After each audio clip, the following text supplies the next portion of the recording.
नमस्कार, मैं हूं पूजा सिंह। स्वागत है आप सभी का आपके अपने राजपथ और बुलंद आवाज पर।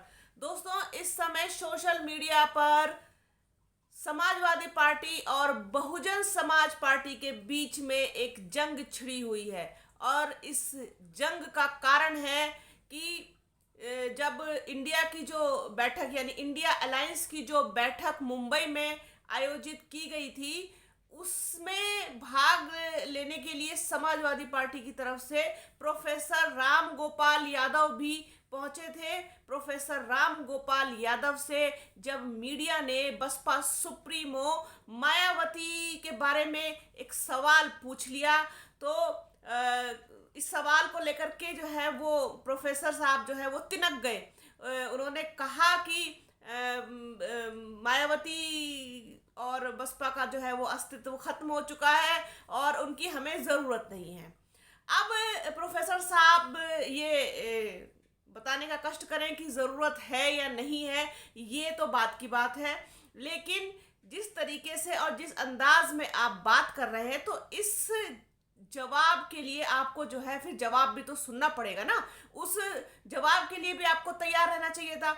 इसी बात का जवाब, इसी तुनक मिजाजी का जवाब और इसी बेरुखी का जवाब जो है वो बसपा के राष्ट्रीय कोऑर्डिनेटर आकाश आनंद ने ट्वीट के माध्यम से दे दिया, जिसमें उन्होंने राम गोपाल यादव का ये वीडियो भी शेयर किया है साथ में। और उन्होंने लिखा है कि समाजवादी पार्टी के एक प्रोफेसर हैं जिनका खुद का कोई अस्तित्व नहीं है, वो अस्तित्व भी तलाशते रहे पूरी जिंदगी और उनको अभी सीखने की ज़रूरत है।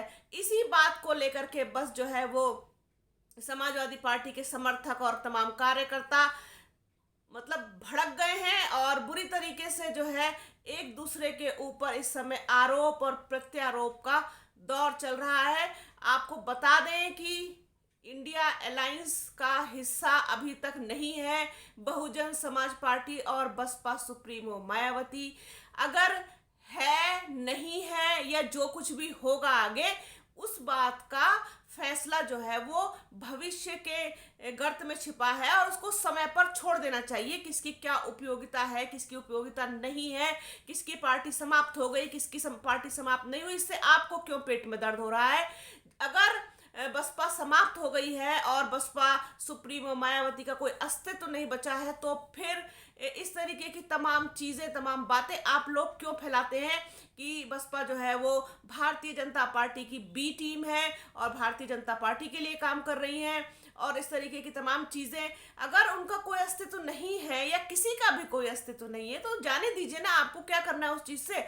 अगर इंडिया अलायंस का हिस्सा हो गई बसपा, तब आप क्या करेंगे। अकेले समाजवादी पार्टी के दम पर जो है वो लड़ने नहीं जा रहा है इंडिया अलायंस।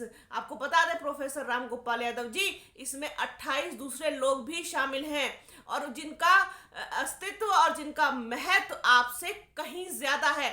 आपकी अपनी पार्टी का क्या जनाधार है, आपकी अपनी पार्टी का जो मेन बेस था, जो आपका कहना चाहिए कि आधार स्तंभ जिसको कहा जाता था, आपका मेन वोटर, कोर वोटर, वो ही आपसे दूर हो गया। उसमें फिर चाहे आपका यादव वोट बैंक हो, फिर या फिर चाहे मुस्लिम वोट बैंक हो, वो अब आपके साथ नहीं है मान्यवर। तो ये इस चीज़ को जो है आप जिस चीज़ पर इतना ज़्यादा उछलते हैं, वो चीज़ जो है आपको अब फिलहाल अपने कंट्रोल में रखनी चाहिए, किसी के बारे में भी कुछ भी बोलने से पहले। हालांकि मैं कोई किसी का फेवर लेने के लिए कभी कोई वीडियो नहीं करती हूँ, बात वो करती हूँ जो जायज़ होती है। जंग की शुरुआत डेफिनेटली कहाँ से हुई है, मुंबई की उस बैठक से वापस लौटते समय प्रोफेसर राम गोपाल यादव ने जिस तरीके से, जिस अंदाज में बसपा सुप्रीमो मायावती के लिए और बसपा के लिए जो कुछ भी कहा, उस पर प्रतिक्रिया आना तो बेहद स्वाभाविक सी बात है। और राष्ट्रीय कोऑर्डिनेटर होने के नाते आकाश आनंद का ये दायित्व भी है और ये उनका कर्तव्य भी है कि वो इसका जवाब दें और जवाब देना ज़रूरी भी था। अब आप उनको जो है उम्र में कम कह लीजिए और उनका तजुर्बा, इससे क्या फ़र्क पड़ता है। डेफिनेटली अगर आकाश आनंद की उम्र कम है, उनका तजुर्बा कम है, तो इससे कहीं भी इस चीज़ की वैल्यू कम नहीं हो जाती है और ना ही उनकी कोई वैल्यू कम हो जाती है।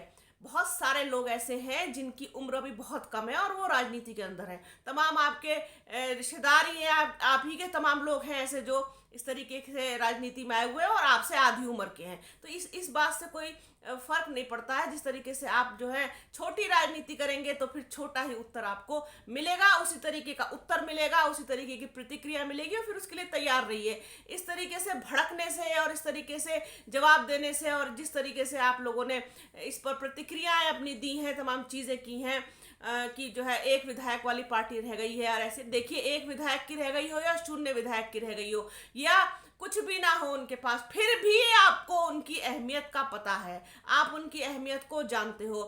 खास तौर पर उत्तर प्रदेश में बसपा की और बसपा सुप्रीमो की क्या अहमियत है ये सबको पता है। हम ये कहते हैं आप 200 से ज़्यादा सीटें लेकर के आए, बड़ी अच्छी बात है। रालोद के साथ गठबंधन में लड़े, बड़ी अच्छी बात है। उसके बाद भी तो आप सरकार नहीं बना पाए ना, सरकार नहीं बना पाए, चाहे एक विधायक वाले हों चाहे 200 प्लस वाले विधायक वाले हों, सरकार तो भारतीय जनता पार्टी की ही बनी। तो फिर ये बात दूसरे पर क्यों आरोप लगा रहे हो कि आपकी एक ही विधायक की पार्टी है और उसकी क्या। अब विपक्ष में आप भी बैठे हो, विपक्ष में वो भी बैठे हैं, तो फिर क्या फायदा है आरोप और प्रत्यारोप का। और फिर आप जानते हो बहुत अच्छी तरीके से कि आने वाले वक्त में ये भी हो सकता है कि ये बसपा जो है ये आपके इंडिया अलायंस का हिस्सा हो। तो इसी तरीके की जो है बातें बोलने से आपको बचना चाहिए प्रोफेसर साहब, आपको सोच समझ करके। और आप जिस तरीके से इतना तुनक गए पत्रकार के ऊपर, इतना गुस्सा करने लगे, ठीक वही भाषा आपने बोली जिस तरीके की भाषा जो है एक समय पर हमने ब्रजभूषण शरण सिंह की सुनी थी पत्रकार से, उसी तरीके का कुछ लहजा और उसी तरीके का उनकी बॉडी लैंग्वेज थी। इतने गुस्से में क्यों हो भाई, किस बात का इतना गुस्सा। इंडिया अलायंस का हिस्सा आप हो, बसपा अभी नहीं है, कल को बसपा इंडिया अलायंस का हिस्सा हो सकती है। आपसे कहीं कहीं ऊंचे जो है कद के लोग जो राजनीति में हैं, जिनका राष्ट्रीय स्तर पर वजूद है, उसमें फिर चाहे राहुल गांधी हो, चाहे फिर जयंत चौधरी हो, चाहे फिर फारूक अब्दुल्ला हो, चाहे फिर वो नीतीश कुमार हो, वो कह चुके हैं बार बार कि अभी और भी दल इसमें शामिल हो सकते हैं और लोग भी यहाँ हमारे साथ एक मंच पर आ सकते हैं। तो फिर किस बात की आपको जो है इतनी जो है वो इरिटेशन हो रही है किस चीज़ से। तो जिस तरीके से उन्होंने किया मुंबई में और फिर जिस तरीके से राष्ट्रीय कोऑर्डिनेटर आकाश आनंद का जवाब आया, फिर जिस तरीके से एक सोशल मीडिया पर पूरी जंग छिड़ गई है बसपाइयों और सपाइयों के बीच, कौन सही कौन गलत। लेकिन राजनीति में इस तरीके की जो बयानबाजी है वो तो होती है, लेकिन अपने अपने लेवल पर, स्तर पर आदमी को सोच समझ करके ही बोलना चाहिए। कोई भी ऐसी क्रिया करने से पहले ये सोच लेना चाहिए कि इसकी प्रतिक्रिया क्या होगी। तो ये एक चीज़ सामने आई थी, बड़ा महासंग्राम सा छिड़ा हुआ है इस समय सोशल मीडिया पे, आप लोग चाहें तो जाकर के देख सकते हैं।